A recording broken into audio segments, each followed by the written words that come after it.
আজ বানাচ্ছি ছোলা দিয়ে পুঁই শাক। এর জন্য কুমড়ো, আলু, পুঁই শাকের ডাঁটা এবং কিছুটা পাতা কেটে রেখেছি। এরপর বাটিতে জল দিয়ে আমি আলু, ডাঁটা, কুমড়ো এবং পাতাগুলো একে একে দিয়ে বেশ ভালো করে ধুয়ে রেখে দেব।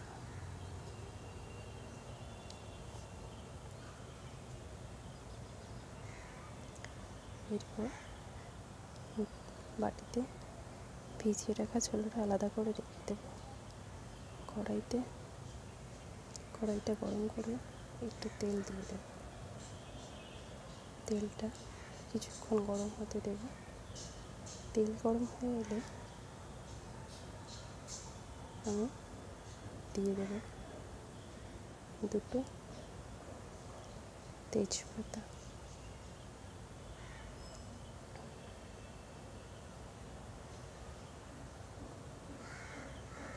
এবং কিছুটা গোটা জিরে। এটা লাল হয়ে গেলে আমি এর মধ্যে দিয়ে দেব কাঁচা লঙ্কা যে যেরকম খেতে পছন্দ করে সেরকম দিলেই হবে।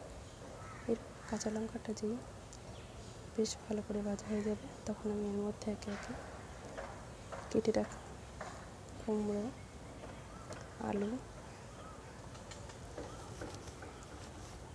পুঁই শাকের ডাঁটা দিয়ে নাড়াচাড়া করতে থাকবো যাতে সবজিটা লেগে না যায়।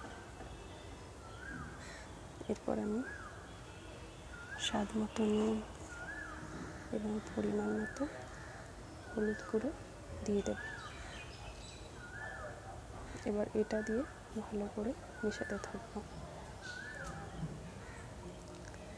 নুন দেওয়ার পর কুমড়ো দিয়ে একটু জল বেরোবে, দিয়ে বেশ ভালো করে ভেজে নিতে হবে সেটা।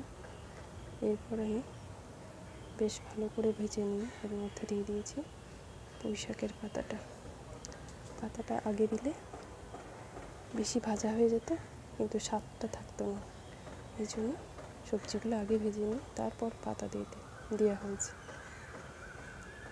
এরপর আমি ভিজিয়ে রাখা ছোলাটা এর মধ্যে দিয়ে দেব।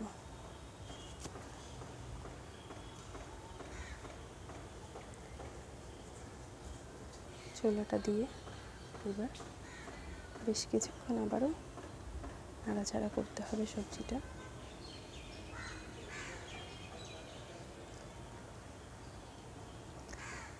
সবজিটা বেশ ভালো করে ভেজে নিতে হবে।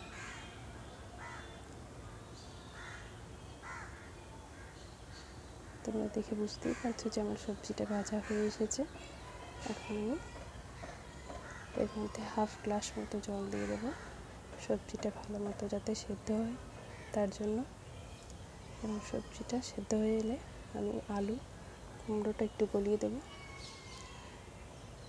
এরপর ভেজে রাখা জিরে গুঁড়ো উপর থেকে ছড়িয়ে দেব। তোমরা দেখে নিশ্চয়ই বুঝতে পারছো তরকারিটা কত সুন্দর হয়েছে। এরপর আমি বাটিতে তরকারিটা নামিয়ে নেব। তরকারিটা বাটিতে নামিয়ে আমি আর ওয়েট করতে পারছি না, তাই আমি তরকারি নামানোর সাথে সাথে খেয়েও নিলাম। তোমরা ট্রাই করে দেখবে কিন্তু।